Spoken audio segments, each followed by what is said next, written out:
taon, tahimik lang po na nag-aayos ng permit ang Kalmia. Tahimik lang po kami na kumukuha ng mga national permits and clearances. Sa loob po ng 5 taon na yan, patuloy naman po yung pakikipag-ugnayan namin sa mga opisyal na opisyal ng munisipyo. Sa katunayan po, sinunod lang namin yung mga payo nila nung kami ay nag-aayos ng mga permit. So kasama na po dyan si Mayor Benedito. Nung sinabi niya po sa amin, ng mga opisyal ng munisipyo na isumite lang namin lahat ng mga kinakailangan ng dokumento. Kumbaga, kumpletuhin lang po namin lahat ng nangangailangan at ibibigay niya na sa amin ang aming mayor's permit, ang aming business permit. Kaya po nitong last January 2026, nang makumpleto na po namin lahat ng kinakailangan na dokumento, nag-submit na po kami ng aplikasyon para sa aming business permit. Pero yun, kinagulat po namin na parang imbis na business permit ang ibigay, samot-saring mga kwento at akusasyon na walang basihan ang binigay sa amin. So, hindi namin maiwasan na para kaming na-hostage at na-bully. Hanggang sa ngayon, hindi pa rin namin maintindihan kung bakit nagkaganito. Siguro po magbibigay na lang ako ng halimbawa ng mga hindi totoong balita na kumakalat tungkol sa amin. Isa na po siguro dyan yung nag-ooperate daw po ang Kalmia ng walang kaukulang permit. Pangalawa, yung tutol daw po ang maraming mga katutubo sa napipintong operasyon ng Kalmia. Isa pa po siguro yung hinaharang daw ng Kalmia ang mga katutubo sa lugar kung saan ang napipintong operasyon ng Kalmia. Sa totoo lang po, unang-una, wala pa pong aktual na operasyon ang Kalmia. Kagaya po ng sinabi ko kanina, kakakuha pa lang po namin ng permiso mula sa national government para po makapag-operate kami. Siguro po, para po, pangalawa po, simula po noong 2001, maayos po na nakikipag-usap ang Kalmia sa mga IP leaders sa aming area.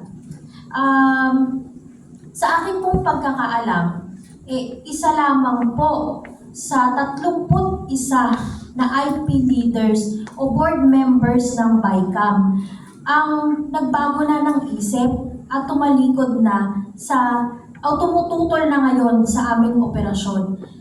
Lahat po ng IP leaders, halos lahat po ng IP leaders maliban sa isa, tuloy pa rin po ang suporta sa kumpanya. Isa pa po sigurong dapat linawin, kailanman ay hindi po hinarang ng Kalmia ang mga katutubo sa kanilang lupang ninuno. Labas-pasok po kang lahat dyan sa area na yan.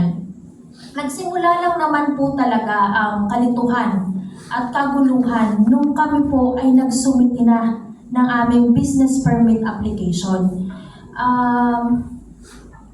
Sapagkat kumpleto na po ang aming lahat ng mga papeles. Simula po nang pumasok kami sa bayan ng Brooks Point, maayos po ang relasyon ng Kalmia sa komunidad.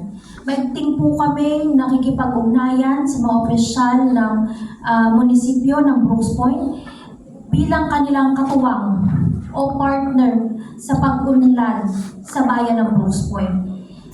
Nalulungkot po kami na para po sa amin sa Kalmia na nakakuha na ng lahat ng mga permits at clearances na kinakailangan na bawiin ng sangguniang bayan ng Brooks Point ang nauna na nilang binigay na endorsement.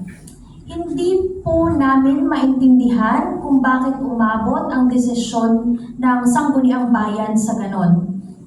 Kasi po, wala naman pong nakikitang dahilan ang kumpanya. Sumunod naman po kami sa lahat ng proseso at wala pong nilalabag na kahit ano ang kumpanya. Pero sa halip na business permit ang ibigay nila sa amin, samot-saring kwento at akusasyon na walang basihan, mga haka-haka at pamumulitika ng ilang mga individual. Para po sa amin, malinaw ito na pang-hostage sa legal na karapatan ng Kalmia na makapag-operate. At ang pag-atake po laban sa Kalmia ay malinaw na pagbubuli sa isang kumpanya na nagnanais lamang na mag-operate ng maayos at patas ng naaayon sa lahat ng batas at regulasyon ng bansa. Sa kabila po ng lahat ng ito, patuloy pa din po kaming makikipag-ugnayan sa lahat ng aming mga stakeholders. Patuloy pa rin po namin igagalang ang karapatan ng mga katutubo. Patuloy din po kaming makikipag-ugnayan sa mga opisyal ng lokal na pamahalaan para maisagawa na rin ng Kalmia ang responsibilidad nito sa pamahalaan. Patuloy din namin gagawin ng lahat para pangalagaan ang ginawad na sa aming karapatan na makapag-operate.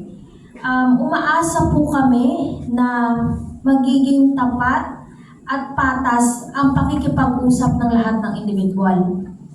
Naway lumabas po at manaig ang katotohanan para sa kapakanan ng lahat. Muli po, maraming salamat sa inyong lahat.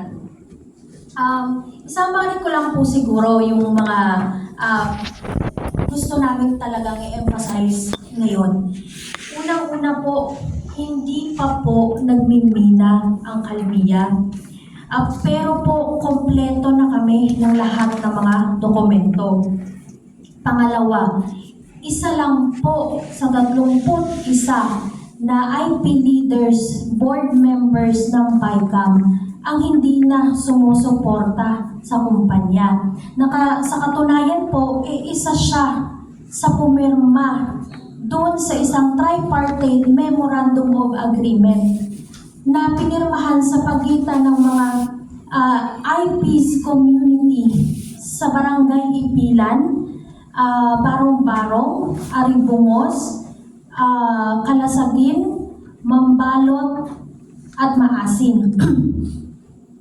Wala rin pong hinaharang, isa pa po, wala rin pong hinaharang na katutubo ang Kalmia na maglabas-pasok doon sa kanilang tirahan.